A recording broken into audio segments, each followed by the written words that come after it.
Prayer. Dear God, today as this session opens, we pray that your presence will be before us and everyone who serves in the decision-making process of our city. We pray for direction which will lead our city to be strong and unified. May we continue the legacy of our founders. May we be granted this day the wisdom to make decisions which will be for the good of our city. We also pray for your special blessing on all those who are working to transform our city and make it a better place to live and work. Amen. The Pledge of Allegiance. I pledge allegiance to the flag of the United States of America and to the republic for which it stands, one nation, under God, indivisible, with liberty and justice for all. Roll call. Councilor Broderick. Here. Councilor Caulfield. Here. Councilor Donahue. Here. Councilor Elliott. Here. Mayor Martin. Here. Councilor Armin Mercia. Here. Councilor Rita Mercia. Councilor Milanazzo. Here. Councilor Mendonça. Here. 8 present, 1 absent. 8 present. Also like to formally acknowledge the presence of Councilor-elect Alan Kazanjian, who's joined us this evening. Alan, congratulations and welcome. Yes.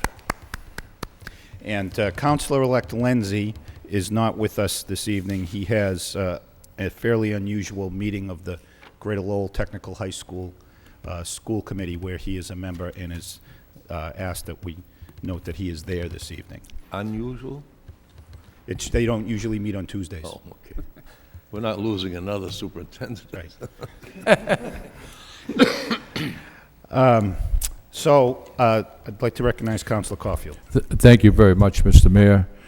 I'm requesting a moment of silence with darkened chambers for Ralph Mercia, loving and devoted husband of City Councilor Rita Mercia, a devoted father and grandfather, and also for Raymond Hebert, a loving and devoted husband, father, grandfather. Mr. Hebert has a long and exciting mix with the United States Navy. A retired boatsman's first-class Master Chief with the Department of the Navy. His service to his country spanned World War II, the Korean conflict, and Vietnam. He was the recipient of the St. George Cross, Malta, the highest Allied military honor bestowed upon a non-English citizen. He was stationed in Guantanamo Bay and Puerto Rico, serving on the USS Wasp, the USS Essex, the USS Cabana, the USS Oregon City, the USS Adirondack, the USS Valcour, and the USS Harnsworth. He was on the aircraft carrier Wasp when it was sunk by the Japanese torpedo. He was also on the destroyer Cabana, which is one of the most highly decorated destroyers in the World War II. A long distinguished career with the United States Navy spanning over 20 years, and I'd just like to wish both Ralph Mercia and Mr. Hebert, may they rest in peace. Thank you. Thank you. If we could please stand in a moment of silence in darkened chambers in their memory.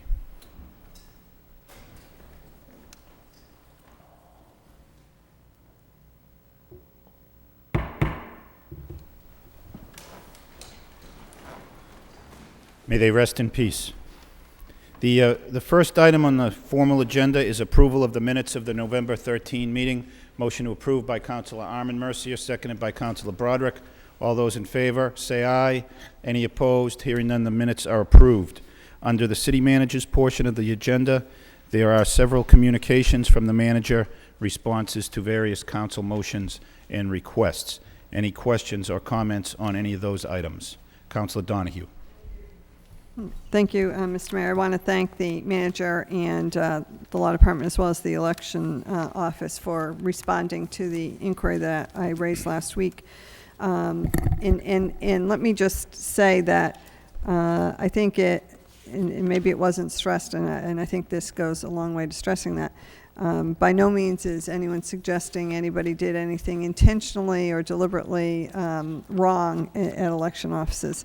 But I think it's very helpful that there is a book that Gail Seneck has prepared, and gives explicit guidelines, and I want to commend her for preparing that, because we all know that, you know, so many people who are dedicated to work long hours on election day, and it's not an easy job, and there are all kinds of variances that happen. So, but I do think it's important that, you know, what to do in case of is clearly communicated to each worker and also posted, so that if someone doesn't, you know, get the message, that everybody's, you know, on the same page. And so thank you for the quick response to that. And I think it also assures people that in the future, if there is, you know, something that happens, the name doesn't appear or whatever, there's a clear process, and it's easily accessible, not just on the website, but it will be posted at the locations, and that every poll worker will have, you know, access to guidelines to follow. And again, I just want to say, they do a great job year in and year out at the polls. Thank you. Thank you, Counselor. Any further discussion or questions on responses from the city manager? Councilman Donza. Yes, I'd like to thank the manager and the chief for the response to my motion regarding the fire station closings. Apparently, the conclusion has been fairly stable over the years as far as the number of closings that have occurred. And actually, during the period that I requested, it would have remained stable. I believe it's the month following in this past October where there was a spike in the number of closings that might have concerned some residents. I do see that there are currently 23 firefighters that were not available for duty at the time. Some of them were unfunded positions, or not, I'm sorry, unfilled but funded positions. And there were 5 members in the fire academy that will graduate in December. The conclusion, I guess, was that we would resume closing only 1 company per shift, which has been more or less the norm, beginning in November. A question I had about that was, since the graduates were going to be in December, I was wondering how it came about that we would be able to have fewer closings in November. Did we hire more firefighters, or? Mr. Manager? Counselor, we didn't hire more firefighters during that month. We used overtime to fill those slots so that we would maximize the amount of coverage in the city. Chief Pitter is here tonight to provide additional information, obviously beyond what I can provide. He has the day-to-day responsibilities of the fire department. He can address perhaps some of the more detailed questions you might have. Yes, good evening.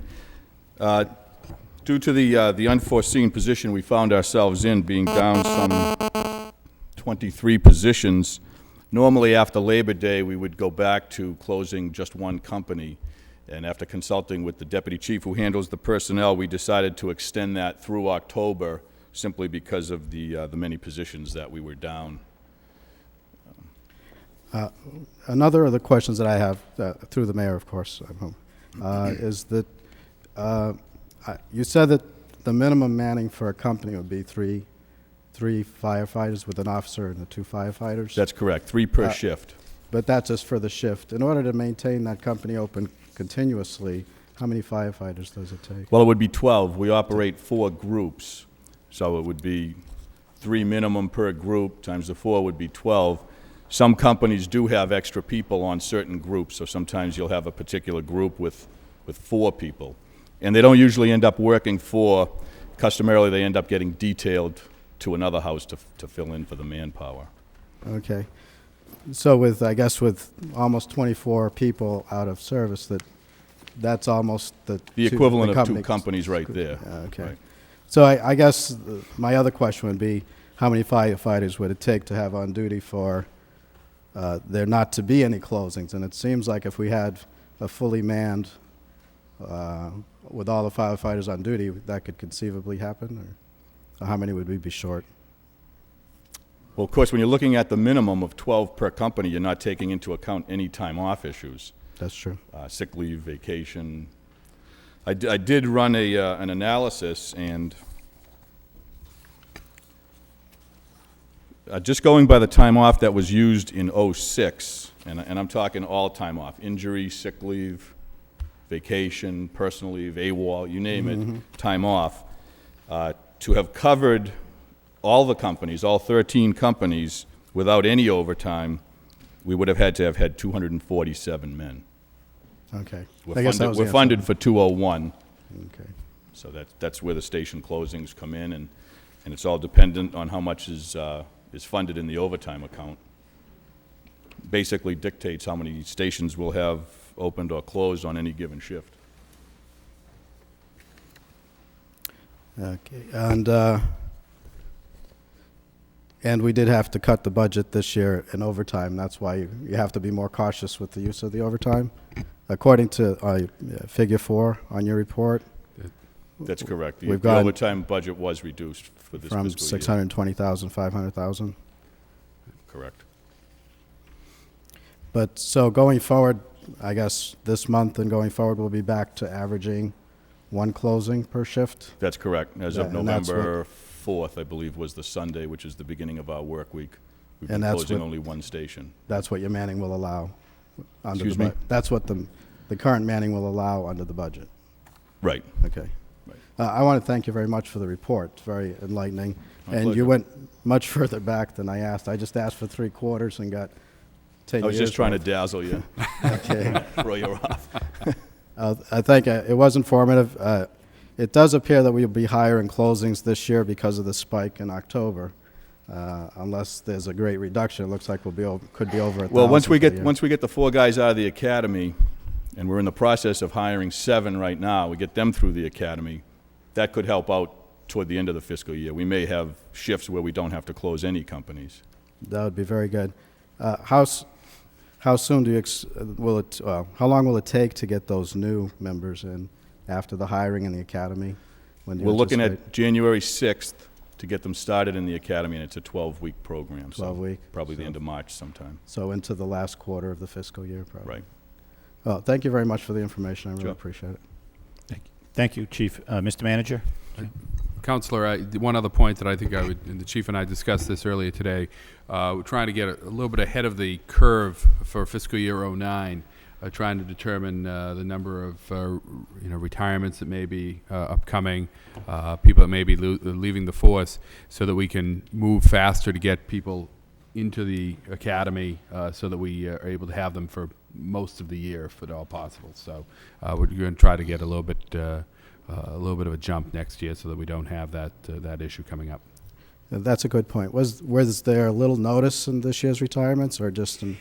I think that mostly it was the financial issues that the city was facing last year when we put together the budget. There were a number of questions as to what we felt we could afford, and that delayed our ability to, actually move forward to fill those slots. So we had to wait actually until the beginning of the fiscal year. We're hoping to be able to start that a little bit sooner this year. I understand. All right. Great. Thank you, Mr. Manager. Thank you.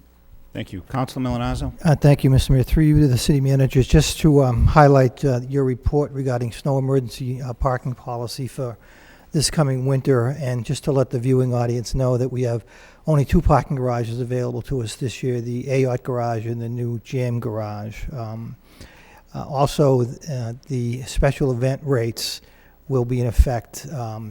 Again, it's my understanding it happened last year to someone in the city where they were at the auditorium and they ended up paying $5 to park in the garage, but they felt they should have been able to park for free because there was a parking ban. But again, it's important for people to note that special event rates will be in effect even if there's a parking ban, so that if you are in an event, you'll be expected to pay the $5 or $10, whatever that may be, for that particular evening. Mr. Manager? Council, that is correct. We will be doing that with the special event rate, and it is a change this year to only go to 2 garages. The reason for that, in the consultation with the director of our parking, Chuck Carney, is that we've had problems in the past that the central garages in the city get filled up immediately, and those are typically the ones that we have paying customers, and many of either of the businesses that are buying monthly pass cards from the city, or people coming to do shopping in the downtown area. They find that they can't get into those, and yet we have empty spaces at the Ayotte garage, and this year we think we'll certainly have some empty spaces over at the Jam garage. So What we're trying to do this year is people that need parking during a snow emergency, particularly those residents throughout the city that don't have off-street parking, that they won't be able to park on the street. Those are the people we're trying to address, and we're trying to get those people to come in and use either the one on Middlesex Street or the Ayotte garage. So it would seem to make sense. I'd also like to just point out, if I could, it's in your packet, a document that was prepared by Assistant Manager McCarthy regarding our snow operations. And I think that responds to a motion that Councilor Caulfield made back last spring, and we joked about it all summer that we had plenty of time to answer it because it wasn't yet going to be winter, but it raised serious issues regarding the manner in which we deal with some of our smaller streets and the dead-end streets. But I just wanted to comment and point out to the council this document. It's really an outstanding piece of work that Mr. McCarthy put together, and the type of planning effort and type of systems that I was hoping he would put in place when he moved over to take on that, the more operational aspects of our public works area. And he really did an outstanding job with this. It'll be posted up on our website. It'll be put out there to the public. And it gives the public a good sense of how we go about handling very difficult situations with the snowstorms that we get here in the city. And I just wanted to give him a recognition for the work that he put into that. Okay, thank you, Mr. Manager. Councilor Caulfield? Thank you, Mr. Mayor. I want to thank the manager and T.J. McCarthy for furnishing the council with this information. I never realized how many dead-end streets we had in the city. And according to Mr. McCarthy's figures, 300 miles of streets and sidewalks. So it's a huge task.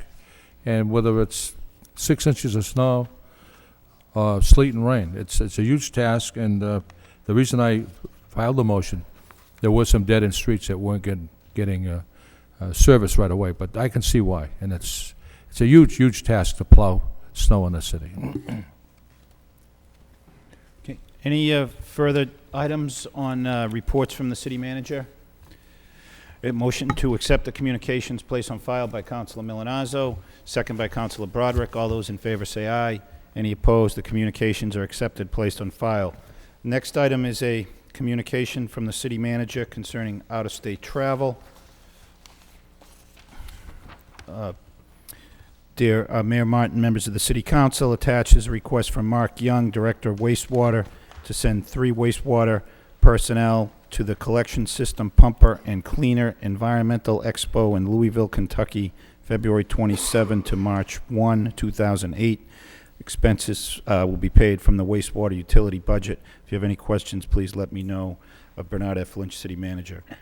Motion approved by Councilor Broderick, second by Councilor Caulfield. Roll call. Councilor Broderick? Yes. Councilor Caulfield? Yes. Councilor Donahue? Yes. Councilor Elliott? Yes. Mayor Martin? Yes. Councilor Arman Mercia? Yes. Councilor Rita Mercia? Councilor Milonazo? Yes. Councilor Mendoza? Yes. 8 yeas, 1 absent. Okay, the next item is a communication from the city manager concerning the resignation of Felicia Sullivan from the Lowell Cultural Council. It's a letter from the city manager. Dear Ms. Sullivan, this letter acknowledges receipt of your letter dated November 8, 2007, in which you resign from the Lowell Cultural Council effective December 31, 2007. I am filing your resignation and this acceptance thereof with the city clerk as required by law and forwarding copies as a communication to the city council. The city of Lowell appreciates your service on the Cultural Council, and on its behalf I extend thanks. Very truly yours, Bernard F. Lynch, City Manager. Motion to accept the communication placed on file by Councilor Milonazo, seconded by Councilor Elliott. All those in favor say aye. Any opposed? Hearing none, the communication is accepted, placed on file. The next item is an appropriation transfer in order to meet fixed charges and current expenses for the City of Lowell for the year 2007-2008 is ordered by the City Council of Lowell as follows. The amount of $15,000 is hereby appropriated to fire funeral services. In an order to provide for such appropriation, the above amount is hereby transferred for said purpose from salaries and wages, buyback, sick leave in the amount of $15,000 to provide funds for the funeral and burial expenses of firefighter Kelly Page as provided for in Massachusetts General Laws, Chapter 41, Section 100G in a quarter, adopted September 25, 2007 by the vote of the Lowell City Council. Order recommended and introduced by Bernard F. Lynch, City Manager. Second reading by title, an appropriation transfer to fire funeral services, $15,000 from fire buyback sick leave, $15,000. What's the wish of the council? Motion to approve by Councilor Broderick, second by Councilor Milonazo. Roll call. Councilor Broderick. Yes. Councilor Caulfield. Yes. Councilor Donahue. Yes. Councilor Elliott. Yes. Mayor Martin. Yes. Councilor Arman Mercia. Yes. Councilor Rita Mercia. Councilor Milonazo. Yes. Councilor Mendoza. Yes. 8 yeas, 1 absent. 8 yeas, the order is approved. Next item is an order pursuant to Chapter 13 of the Code of Ordinances, City of Lowell, Massachusetts, concerning Section 13-6 thereof, entitled Temporary Experimental Regulations. Temporary traffic regulations are hereby implemented for a period of 60 days. This concerns a no parking zone on Stanley Avenue. Motion to waive the full reading by Councilor Caulfield, seconded by Councilor Mendoza. All those in favor of waiving the first full reading say aye. Any objection? Hearing none, the first full reading is waived. Second reading by title, in order pursuant to Chapter 13 of the Code of Ordinances, City of Lowell, Massachusetts, concerning Section 13-6 thereof, entitled Temporary Experimental Regulations. Temporary traffic regulations are hereby implemented for a period of 60 days. Any questions on this item? Roll call. Councilor Broderick. Yes. Councilor Caulfield. Yes. Councilor Donahue. Yes. Councilor Elliott. Yes. Mayor Martin. Yes. Councilor Arman Mercia. Yes. Councilor Rita Mercia. Councilor Milonazo. Yes. Councilor Mendoza. Yes. 8 yeas, 1 absent. 8 yeas, the order is approved. Next item is a vote authorizing a revised budget amount of $4,785,870 for the Lowell Maury School, whereas the Massachusetts School Building Authority has reviewed the school construction loan program application submitted by Lowell, and whereas the MSBA has preliminarily approved a loan amount that shall not exceed $4,785,870 for the Lowell Maury School, and whereas such preliminary approval is subject to the City of Lowell agreeing to certain terms and conditions, and whereas one such condition is that the city provide the MSBA with a certified copy of a vote of the appropriate legislative body authorizing the revised budget amount of the project. Now therefore be it voted by the City Council of the City of Lowell that the City Council of the City of Lowell hereby authorizes the revised budget amount of $4,785,870 for the Lowell Maury School. A second reading by title, a vote authorizing the revised budget amount of $4,785,870 for the Lowell Maury School. Council Caulfield. I just have a question through you, Mr. Mayor, to the manager. Is that an increase in the cost, or just give us a... Mr. Manager. If I may, Counsel, this isn't actually an appropriation of any sort. This is simply, and the solicitor can perhaps explain some of the nuances of this a little bit better than I can. But essentially, the MSBA requires us to take a certain vote, and the City Council took a vote several years ago. This is the amended budget for the local share up to this amount. It doesn't actually change the total appropriation that the city has for this project, some $20 million. This is simply a part of the formula that they established Fine. And at some point in the future, as we all know, we did have some soil issues out there that we've had to deal with. We've been able to right now to accommodate that through the contingency fund. But at some point in the future, there may have to be an adjustment to the appropriation because of that. But that's not what we're here for tonight. This is only to make us eligible, keep us eligible for our 90% reimbursement. Okay. If I may, though, I would ask that there perhaps be a meeting of the joint subcommittee so that we can bring the city councils and the school committee up to speed on and up to date on some of the progress that we've made with regards to the Maury School, and so that we could try to do that on a regular basis. Councilor Arman Mercia. Just a question, Mr. Mayor, through you to the city manager. What was the original budget? This is a revision, so is it up or down? Or? It's actually up because this was the amount that was, the original amount was the one that was approved some 6 years ago. Which was less than this. Much less than this, Okay. right. Thank you. Again, the total amount that the city will receive is still the 90%. Right. Because of the way in which we were able to combine the amount that we received for the Butler School and for this, the But this South is Sarah an allocation more than what we anticipated originally. from the, right. Thank you. Thank you. Councilor Elliott? I think a subcommittee is a good idea, because we did opt for that grant conversion, which was allow the city to use the money from the Butler School, the reimbursement percentage to cover this. So I think that's a good idea, and I'm also I'd also like to know where we are with those contamination issues and what that cost is. Do you have that? Because I know that there was a certain figure provided in the original budget for any soil issues and any anticipated issues that may come from that site. So is this has would that ha- cost exceeded that original budget? The costs for the soil work did exceed, the site work did exceed the amount that was in the overall budget, because we did run into some of that, the material that had to be moved off-site. That was roughly, I want to say that was roughly $600,000. I remember giving the council an update on that back when we first encountered it back in September. And actually, the pricing came in a little, right about where we thought, or maybe a little bit below. But again, we're utilizing the contingency monies within that budget right now to handle those costs. And later down the road, we'll be able to determine whether, in fact, there is a need for additional money. So did we exhaust the contingency fund? No, No. it is not Okay, this just exhausted. exceeded the budget, so we had to, we had to, dip into it, which is what it's there for. But- Correct. Okay, thank you. Councilor Mendonça? Does this new amount have any implications for the bonding authorization? This would be the 10%, so the bonding would still That's be correct. sufficient? Yes. Okay, thank you. Any further questions or comments? Roll call. Councilor Broderick? Yes. Councilor Caulfield? Yes. Councilor Donahue? Yes. Councilor Elliott? Yes. Mayor Martin? Yes. Councilor Arman Mercia? Yes. Councilor Rita Mercia? Councilor Milonazo? Yes. Councilor Mendonça? Yes. 8 yeas, 1 absent.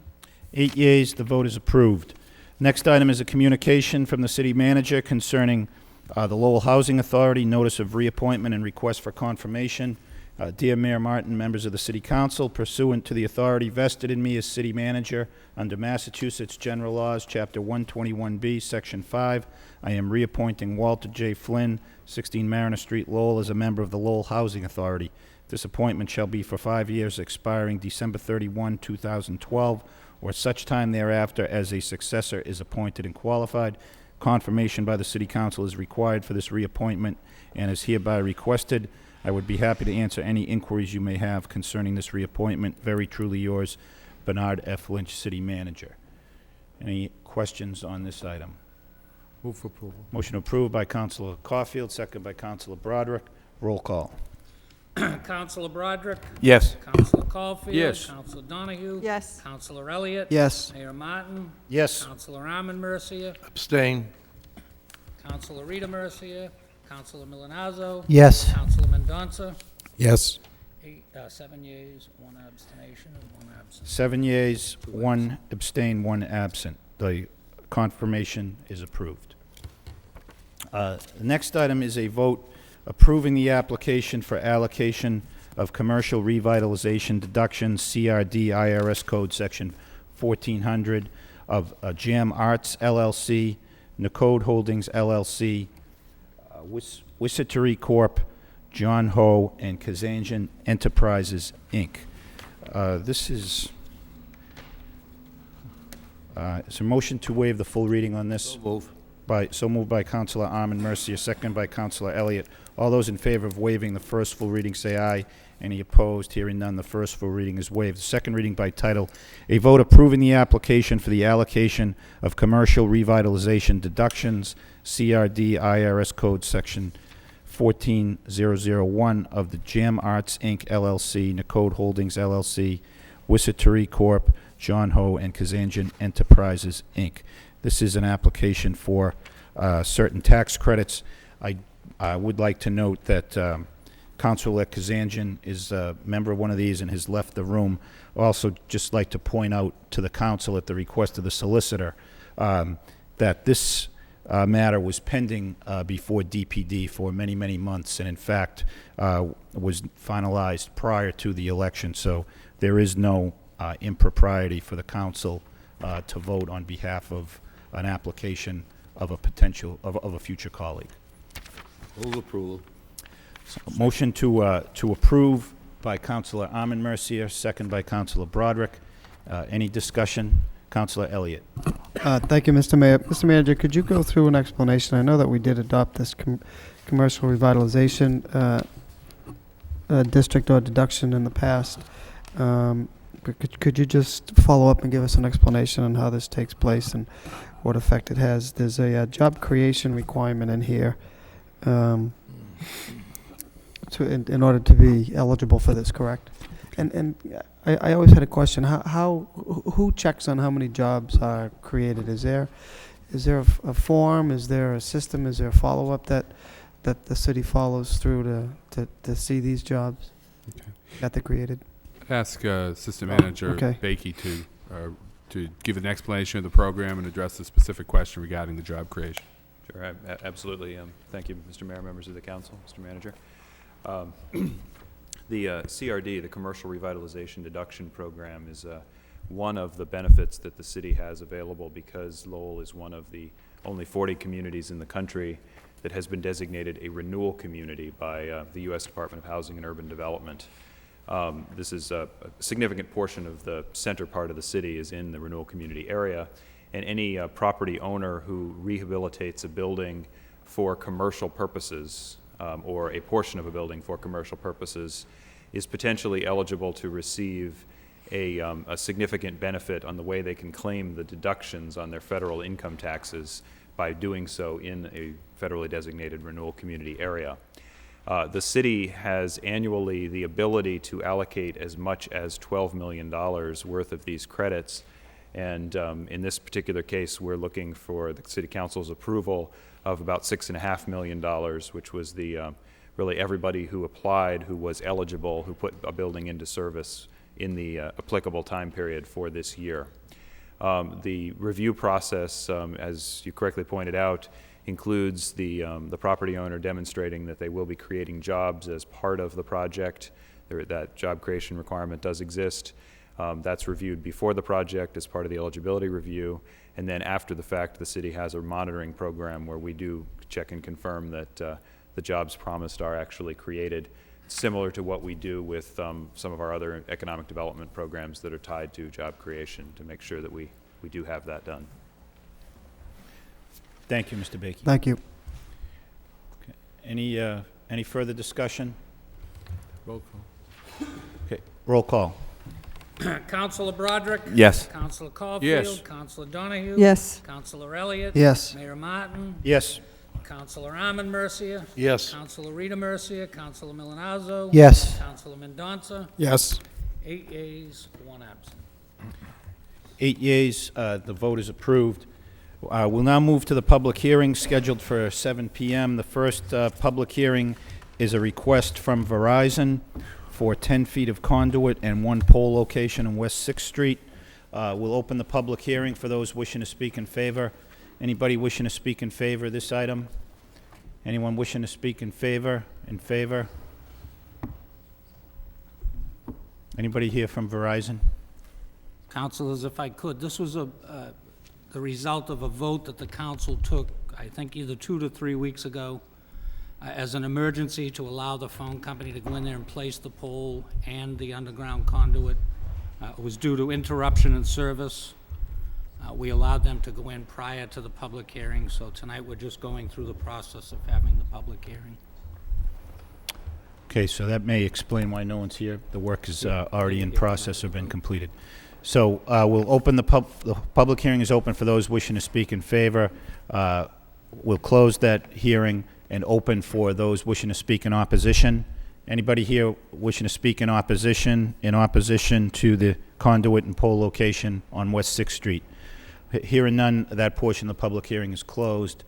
What's the wish of the council? Move in favor and refer to the wire inspector. Motion to refer to the wire inspector by Councilor Caulfield, second by Councilor Milonazo. All those in favor say aye. Any opposed? The matter is referred to the wire inspector.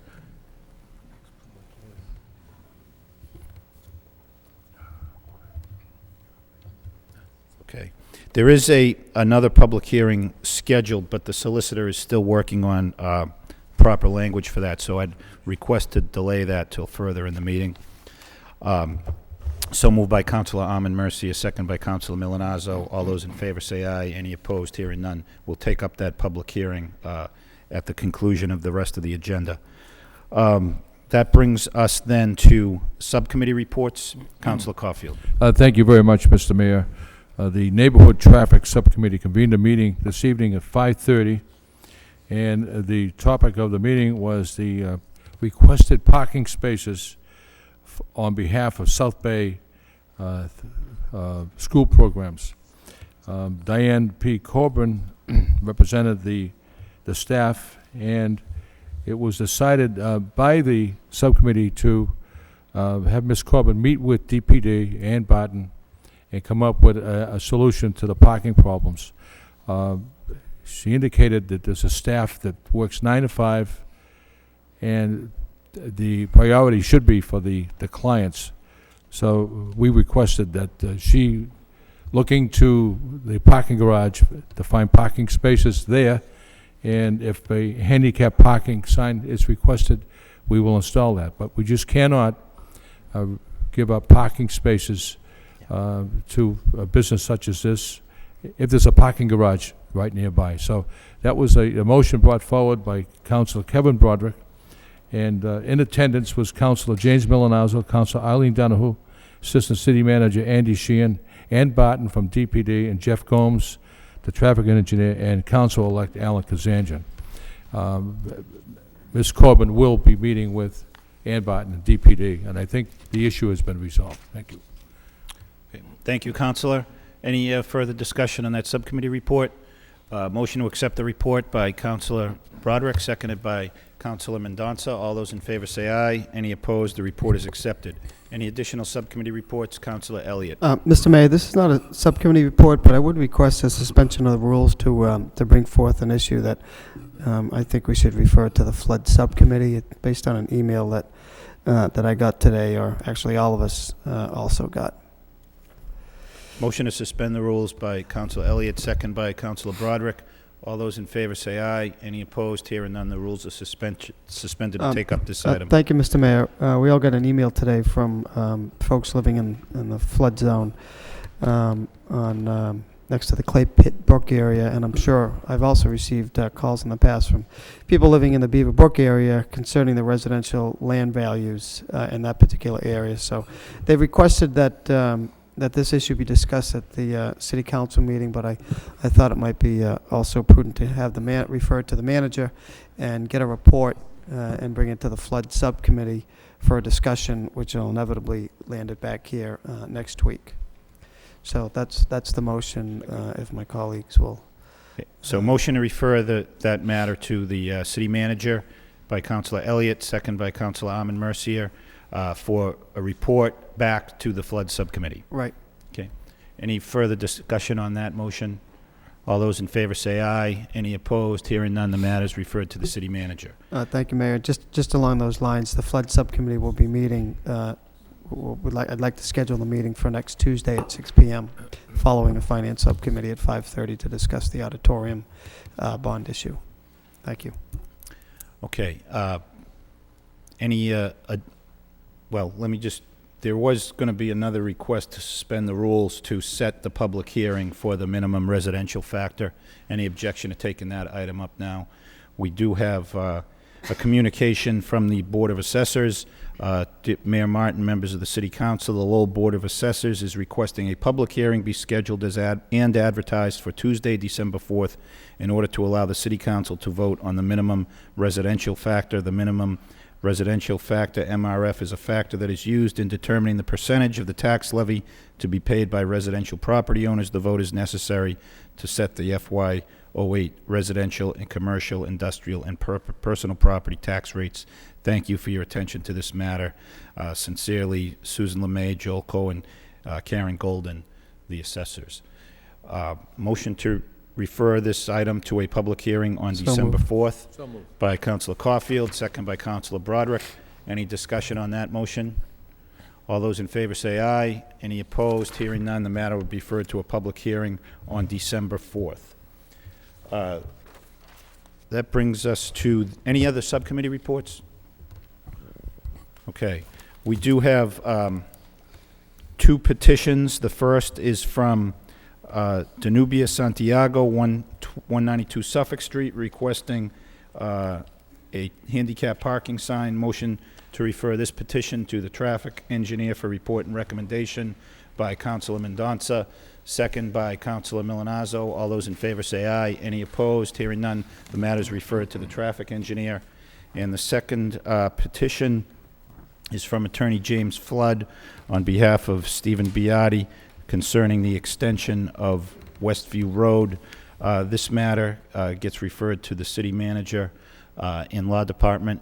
Right. Councilor Broderick. Thank you, Mr. Mayor.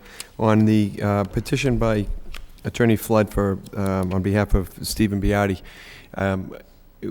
there's some confusion as to whether Westview Road itself has been accepted, or it may be a question. If it's not, if it has to be done together, I don't know if we can accept an extension if it's not connected. But I wanted to mention that. I didn't know if there's been a lot of development down there, and I don't know if it's formally been accepted by the city. And if we can maybe put it together for the. Mr. Manager, do you have? We'll have the engineer research that and have that information for us at the time of the time of the vote. Councilor Caulfield. Thank you, Mr. Mayor. I've been down Westview Road, and at the end of that new development, I just questioned, Mr. Manager, if we accept the road, that doesn't mean we're going to widen the road or anything, because people are very content with the width of the road now. No, there wouldn't be Okay, any. The fine. existing roadway would retain its current dimensions. Okay, so a motion to refer this item to the city manager and to the law department for report and recommendation back by Councilor Broderick, second by Councilor Caulfield. All those in favor say aye.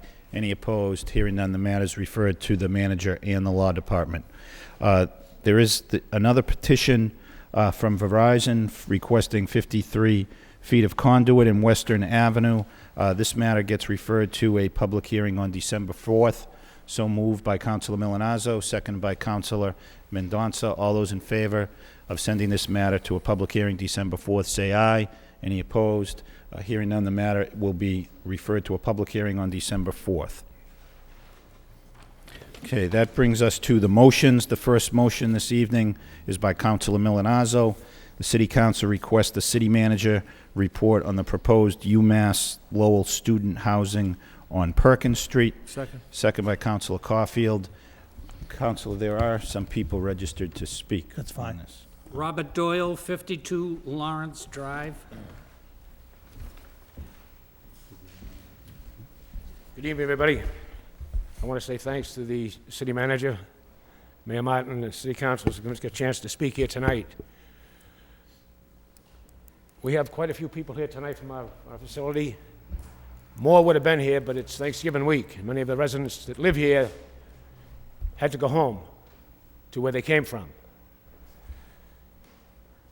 I'd like to start off by talking about the Renaissance on the River, what it is. It's a historic class condominium development, one of the finest north of Boston. It's home to over 300 people, comprised of 153 condo units. The project is almost completely sold out, with only 5 units left out of 153. The facility is home to a variety of different people. We have retired people, we have first-class professional people, we have families with children, and many of the owners are new to Lowell because of the uniqueness of our property. It has direct access to the Riverwalk, direct access to the river. It's living in an urban environment, but it's also not downtown, but close enough where you can walk to downtown and enjoy the privileges of having it that close to you. You can walk to the ballpark, you can walk to the arena, you can walk to the auditorium, you can walk to the MRT, you can walk to the restaurants, You can walk for all your services downtown. It's a terrific, terrific location in a great city and a terrific place to call home. I put together an agenda for tonight's meeting that I passed out to the councilors and to the city manager and the mayor. If the UMass dormitory is built on the Lawrence Mills complex, the quality of life issues relating to peace, quiet, and tranquility would be forever damaged with the addition of a multi-story dormitory to house 450 units and vehicles. Access by the fire department to the complex in case of fire would cause a significant safety hazard to the residents as well as their guests. The parking is already at a premium, and the addition of a multi-story student dormitory would exacerbate the existing parking problems that we have. The developer got a waiver when this project was built, so that there's only one parking spot per unit in this complex, which means we have 0 visitor parking capabilities, none. In addition, with the development of the Hub Hosiery and McQuaid buildings on the Perkins Street side, which is planned to house 183 apartments, traffic, parking, and safety would continue to be very, very dangerously impacted. Lawrence Mill has had 2 100-year floods in the last 2 years. And building these dormitories certainly would have an effect on the existing water table and take away from the drainage of the property. The multi-story building would also be blocked by the afternoon sun due for the condominiums, which would cause deterioration and mildew to the brick face of the property. The residents who made this project successful invested in excess of $40 million into their new homes. The value of those homes would suffer significant depreciation if these dormitories were built. The Lawrence Mills development is a historical site, and it needs to remain a historical site, not blemished by a multi-story dormitory. We're not against progress. We love the university. My kids went there. My grandchildren go there. It has nothing to do about the expansion of the university. What's happening with the expansion of the university is going to be a great asset to the city, and we know that. However, the idea is great, but it's a terrible location. Not next to our buildings. If this project is approved, it will have a devastating effect on the residents living at Renaissance on the River. We urge you to please oppose this project and tell the university to find another location. There are other sites, by the way, that are available. Riverside Street parking lot, which is presently leased by the university, and there's a building thereon. Property on Princeton Boulevard, the old Middlesex Training School with acres and acres of land, currently owned by the university. Possibility of approaching the developer of the Perkins Street project. Might be interested, instead of building apartments, building units for the students. And another site that I didn't have on the agenda that I noticed today may be considered is the park maintenance buildings along the canal. Is another location that could be considered and wouldn't affect residents. And last, and certainly the very least desirable, would be the purchase at fair market value of all of our residences, and we'll go home, which would be terrible to have happen in this city. I thank you very much for giving me a chance to be here tonight. This is a very emotional thing for me. This is my home. I sold my own principal home in Lowell and moved in here because it was the best project anywhere else. And it's right where my family is, where my children are, where my friends are, and I want to stay there. Thank you very much. Thank you, Mr. Doyle. Councilor Milanazzo? Thank you, Mr. Mayor. I too want to thank the residents of Renaissance on the Merrimack for being here this evening to talk about this issue. I actually found out about it, actually I should say in the full disclosure, last Wednesday I was at a bank board meeting, and it was brought up at the board meeting because we actually have some of the end loans on some of these units. So it was brought up as a concern because of the equity that some of the residents do have in these units might be negatively impacted by proposed building that would house university students. So I thought it would be appropriate for me to file this motion and ask the city manager to meet with the chancellor and just find out what the plans are.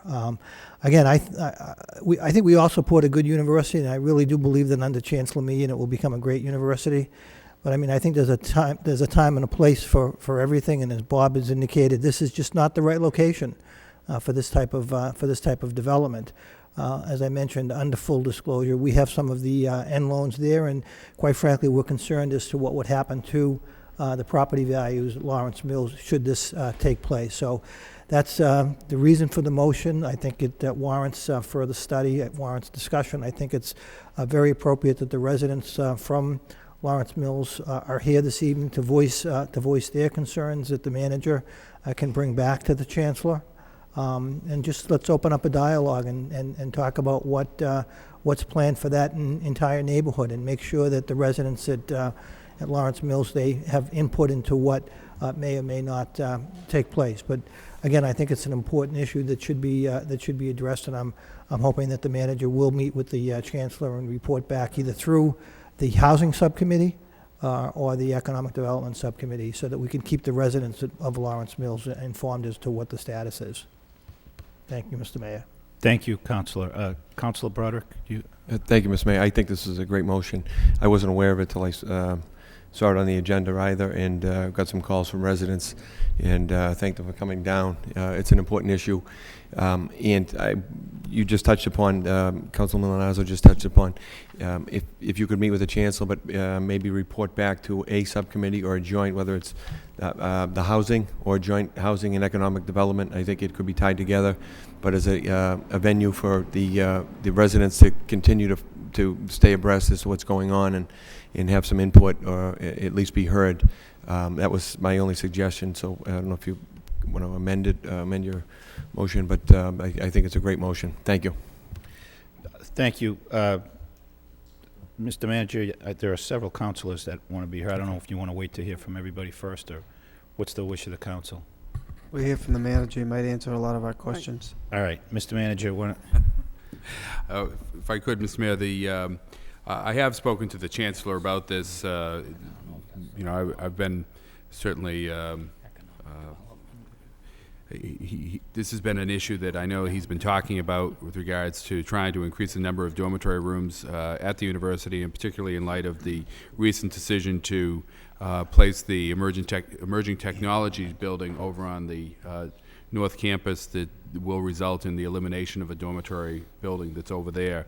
So it's really been in the formative stages right now of different ideas of where those students would be moved to in a new dormitory space, but also the desire of the university to add dormitory rooms to increase the number of students that live on campus.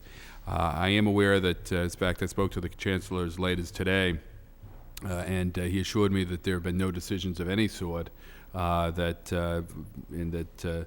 this is just one option that's sort of been thrown out there for a number of as well as a number of other locations. But certainly, I know there was a meeting of a number of the residents with representatives from the university just a couple of weeks ago. I heard that was a fairly productive meeting where they got some good information. You know, certainly one issue is that they're not talking about 400. They wouldn't be talking about 450 beds at this particular location, but I know that I certainly sense the residents of the Renaissance would prefer that there be no beds at this location, and I certainly think we can convey that those concerns to the chancellor as he moves forward with his plans. But I just wanted to let the council know that, you know, I have been apprised by the chancellor of the issues that he's looking at, and certainly the city will be monitoring this very carefully as we move forward to ensure that whatever happens is in the best interests of the city as a whole. Thank you. Councilor Caulfield? Thank you very much, Mr. Mayor. As Mr. Doyle indicated, there's close to 300 people who reside at these condominiums, and it's their home. And it is an emotional issue. And this council, this administration, does want to partner with the university. But we want to partner with the university when everyone is happy and benefiting from that.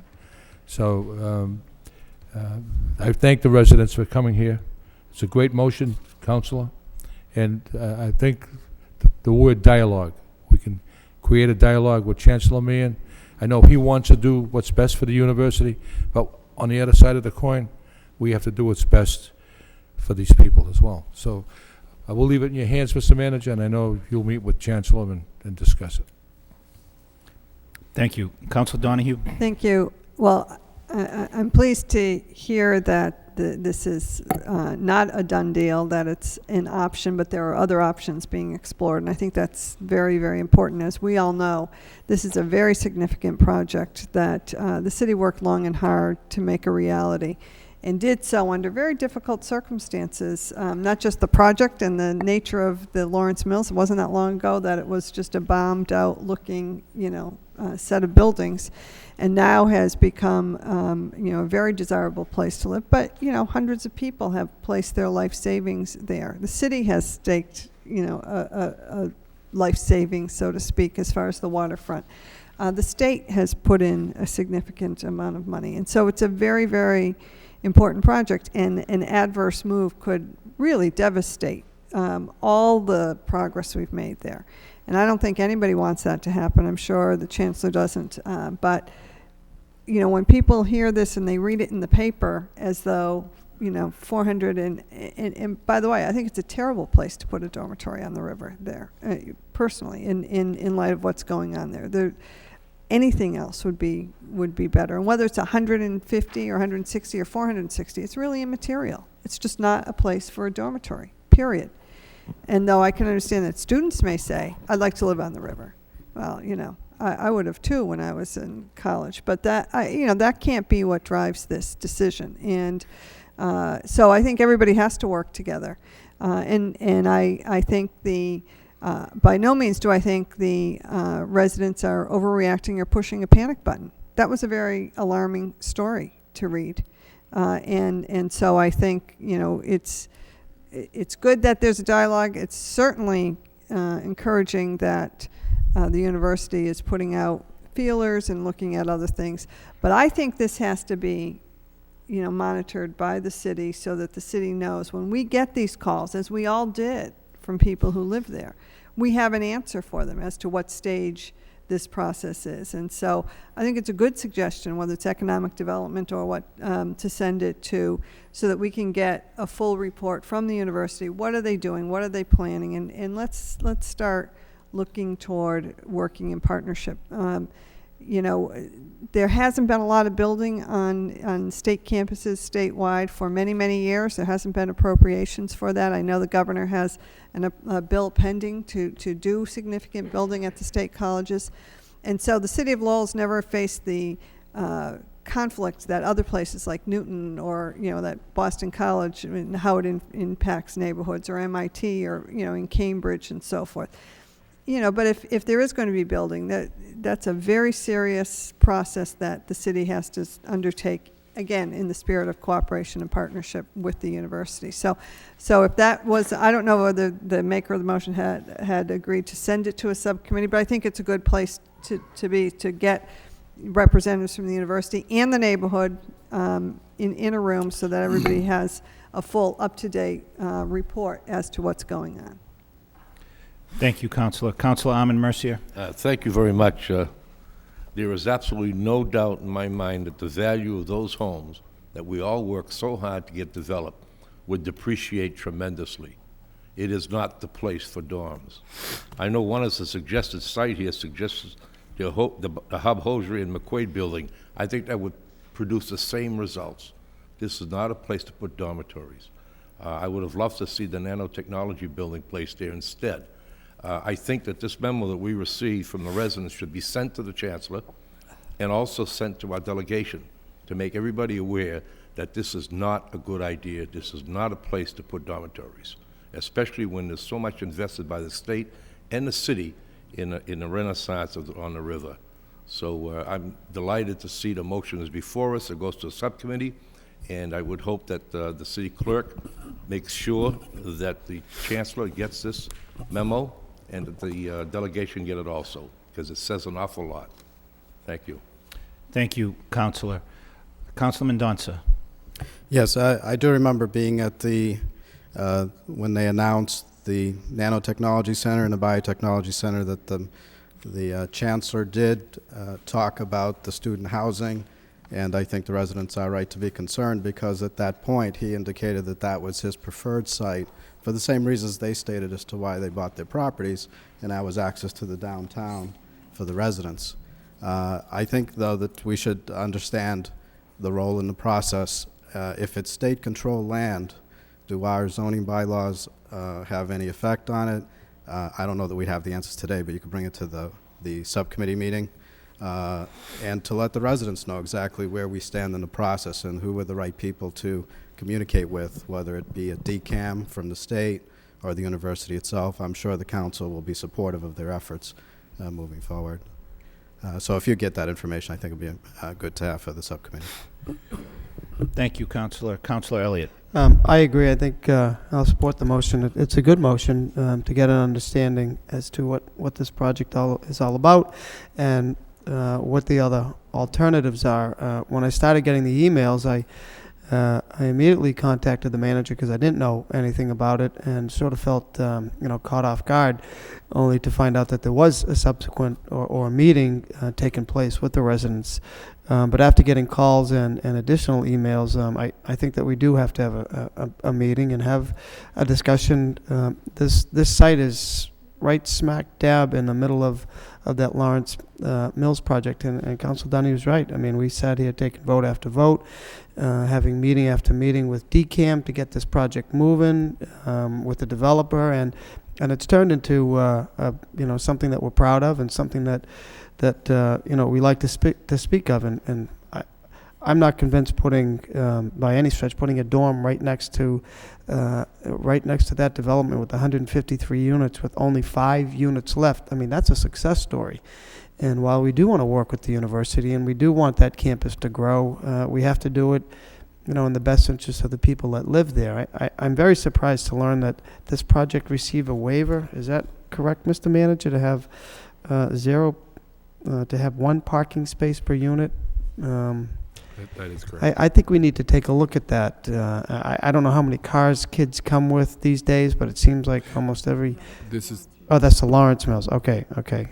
We just relieved all that parking problem over there with the university. So I don't know what exactly the project consists of, but it just seems that it's a congested area, and putting that many units in an area that's already very tight with traffic and the bridge. I'm glad to hear that the chancellor is looking to is open to a discussion, because I'm not sure that would be in the best interest of the people that live there and the development of that whole corridor in general. So thank you. Thank you, Counselor. Okay, any further discussion? Let me just say, remind councilors, there is a subcommittee on city university issues. In addition, the membership largely overlaps the Economic Development Subcommittee. It's Councilors Milanazzo, Mercier, and Donahue that are on both subcommittees. The university subcommittee adds Councilor Mendonça. That is different from housing, however. So I don't know what the wish of the council is as far as which subcommittee, but I would suggest the university I agree. Subcommittee. All right, so the motion as agreed to by Council Milanazzo would be to refer this matter to a meeting of the, first to the manager for a report and recommendation to report back to that subcommittee of the council. Could I just have a show of hands for people here that are interested in this project? I suspect it's most of the audience tonight. Mr. Doyle, you a good contact point for follow-up meetings? To get the word out? Okay.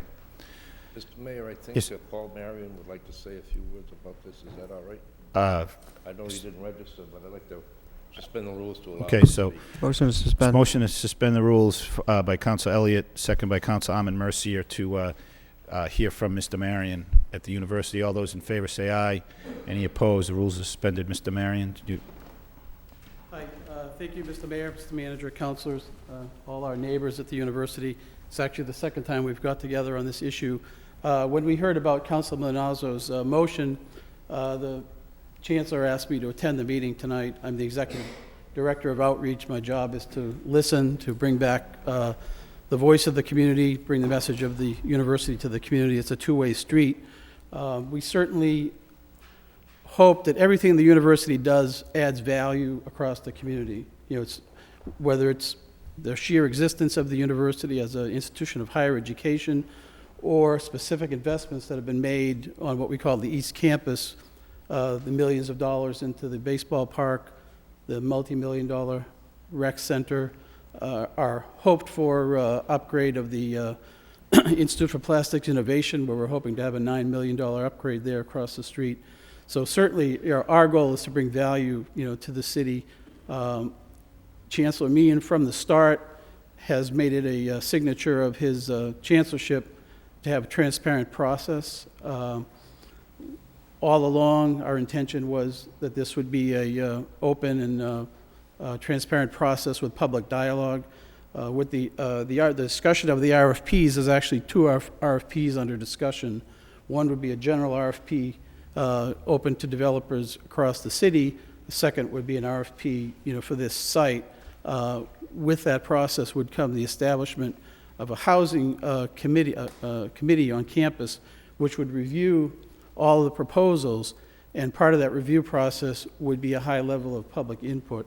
We sort of jump-started the process a couple of weeks ago as a result of the deep concern of the residents, and we met. I attended the meeting with the Dean of Students and our Vice Chancellor for Administration and Finance.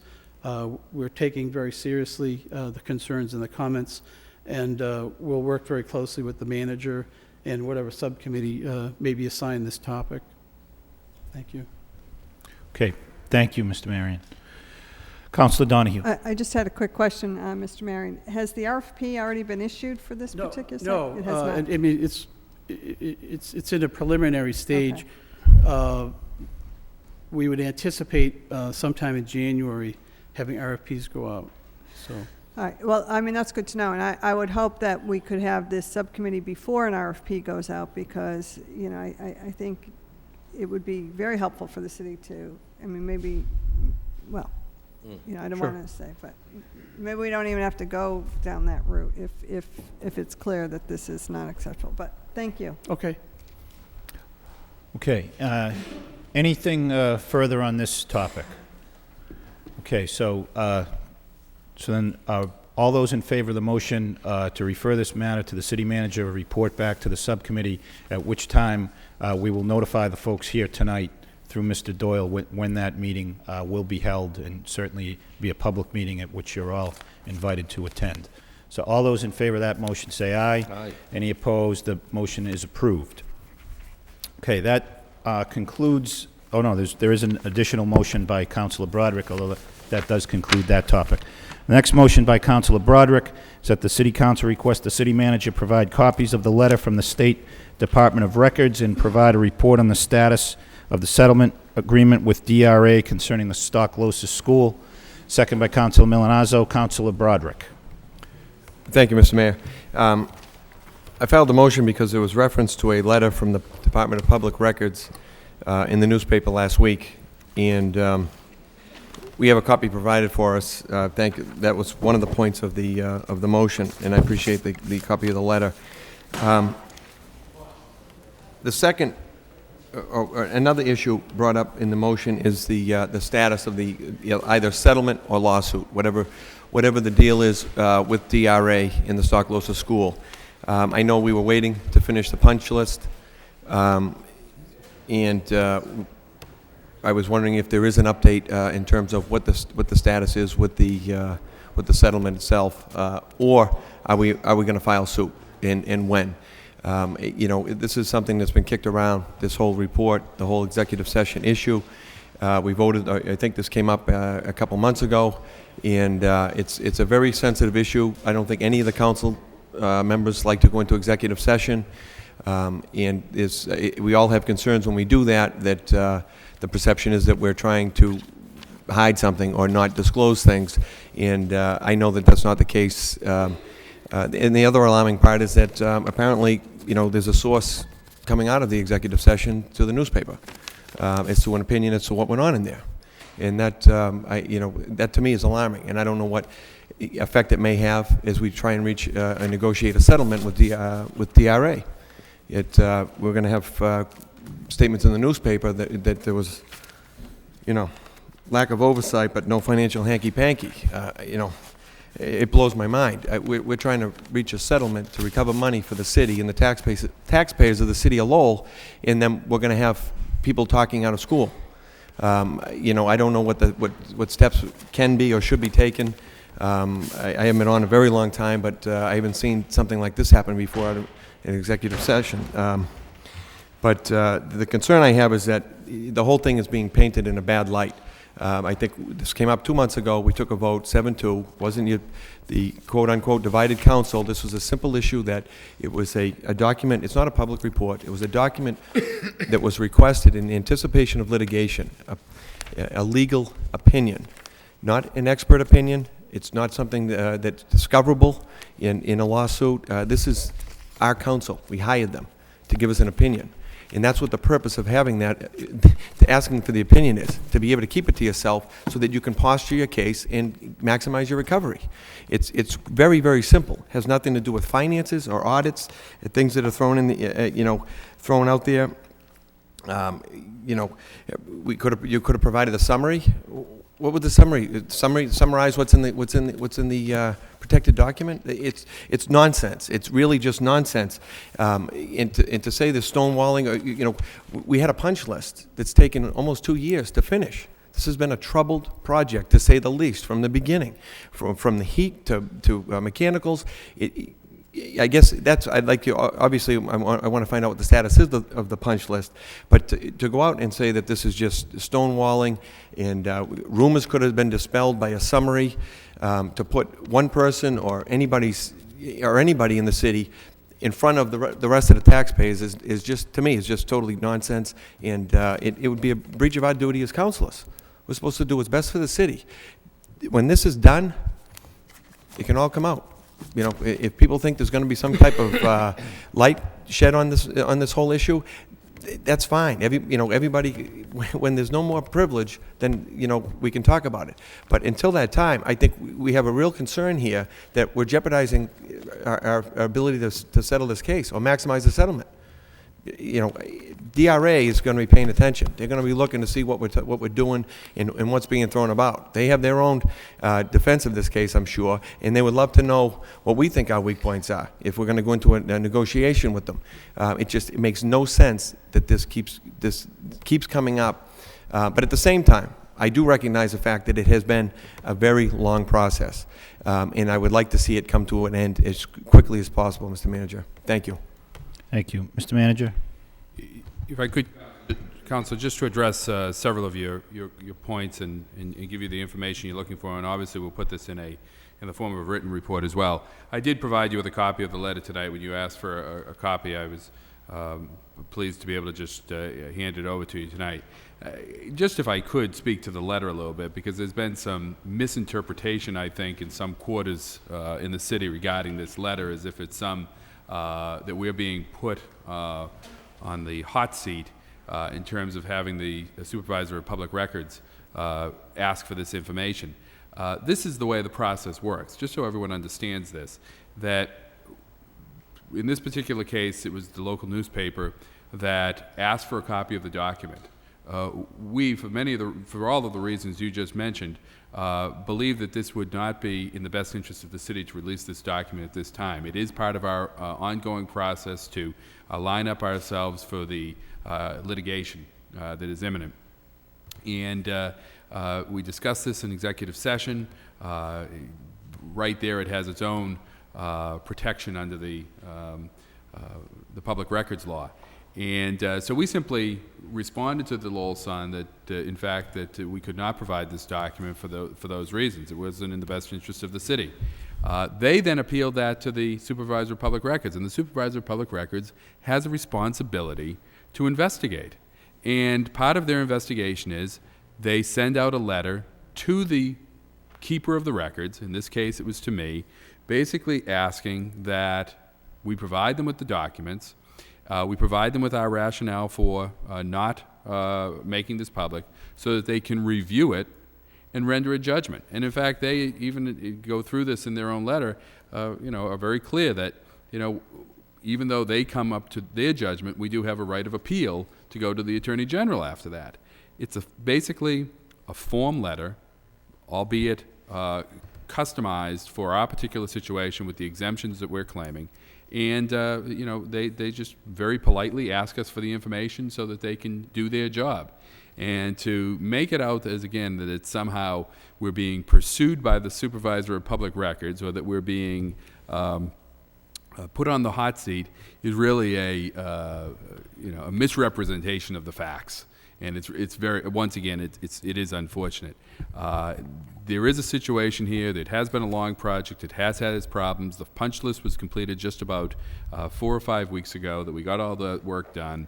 We're now in a process where we can, and we have, put DRA on notice that we have some claims, and we've sent them a demand for compensation under that.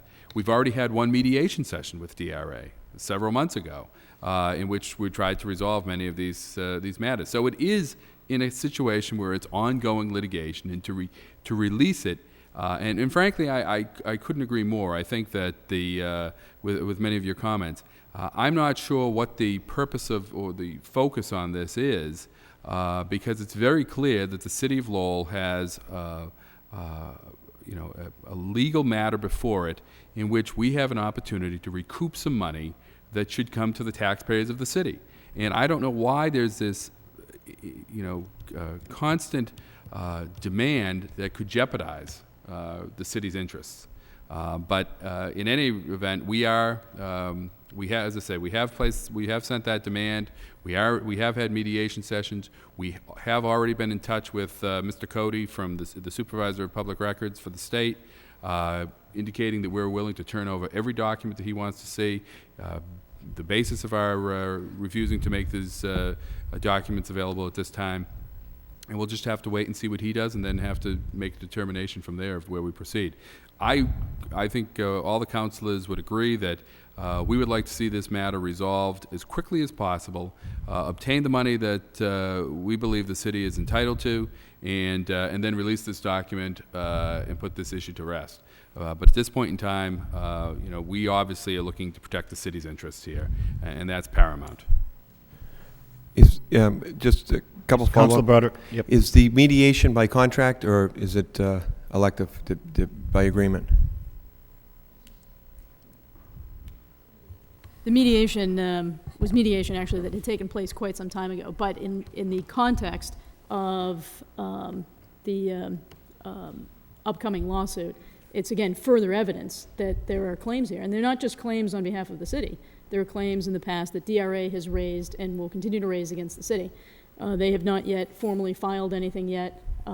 Communications from them, as with communications from the city, are that both parties are nearing that final stage if a final resolution cannot be had outside of court. So we're also looking at a situation where DRA is pursuing us for money.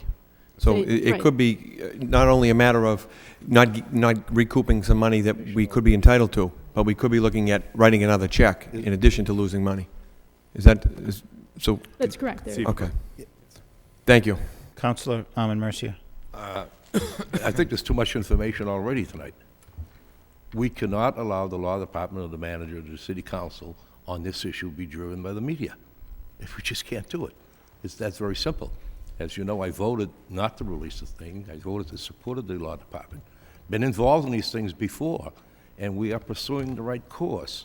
And in my opinion, until the Secretary of State or someone tells us that we can't do this, or we shouldn't do this, then I'm going to stand by the original vote.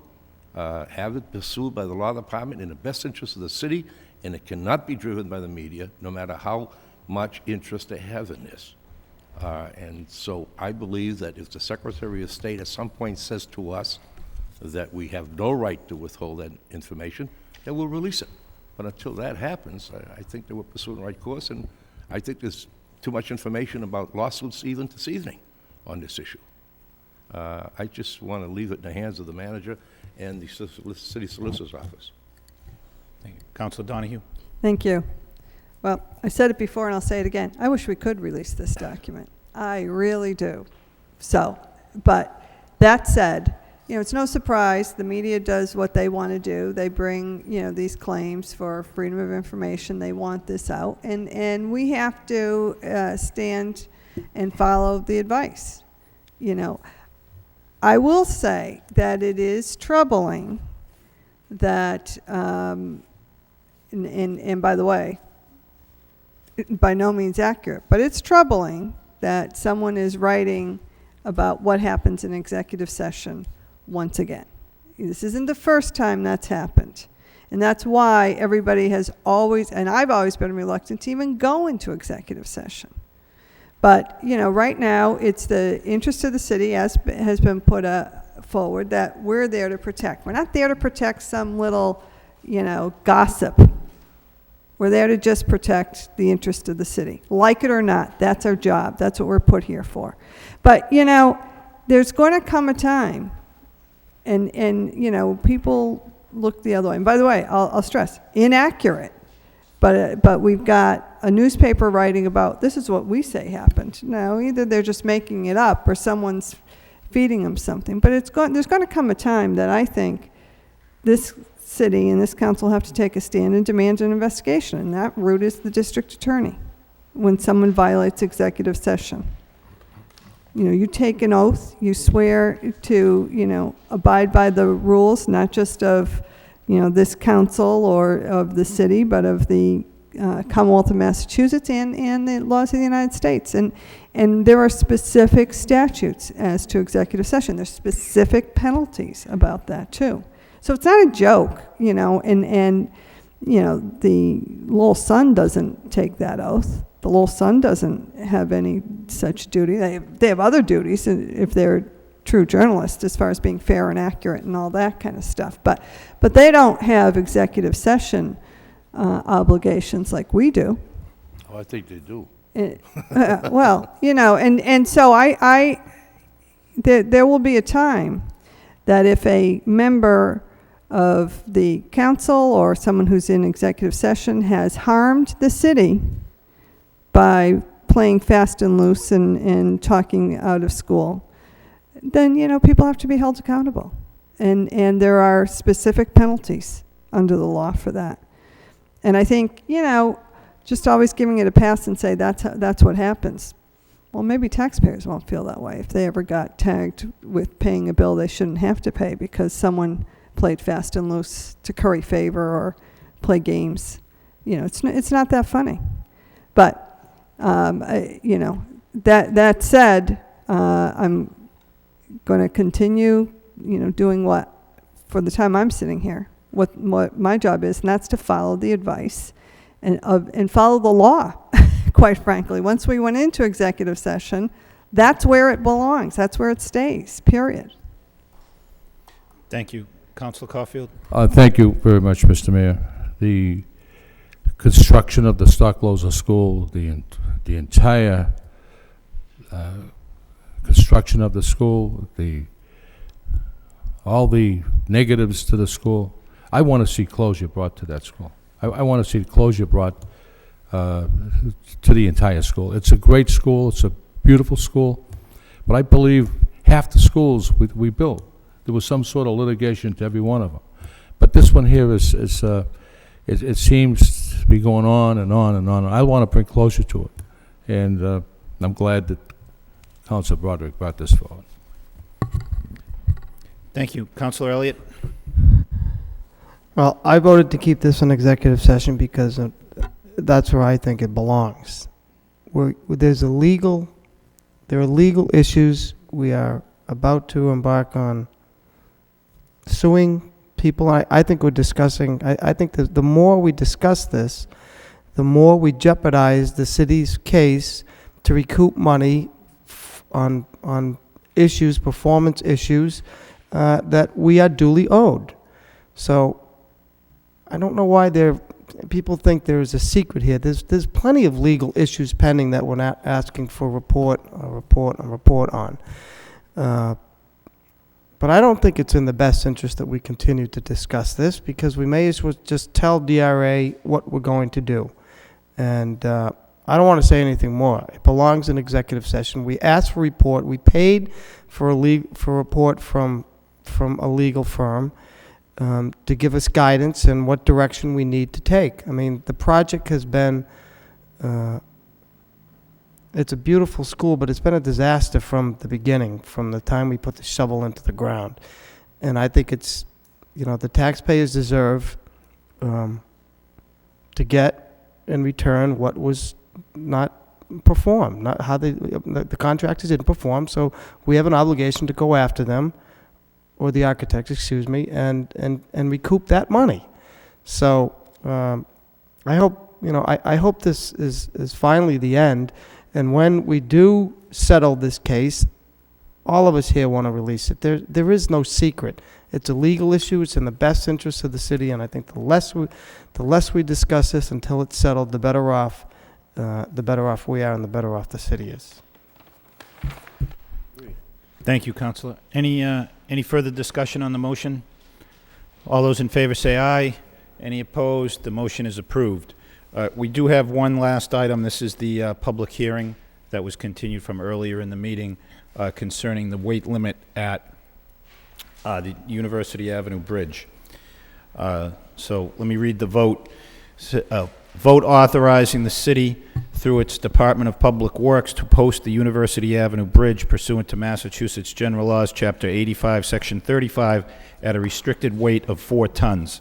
Whereas it is recommended by outside engineering consultants to lower the current weight restrictions from 13 to 4 tons, and whereas such recommendations were based on an inspection of the bridge, and whereas such recommendations should lessen the current loading stresses on the bridge members, and whereas the current excessive load of 13 tons will ultimately shorten the lifespan of the bridge, and whereas if the bridge continues to be overstressed, there is the possibility that such current stresses will result in the complete closure to all traffic before the new bridge is ready.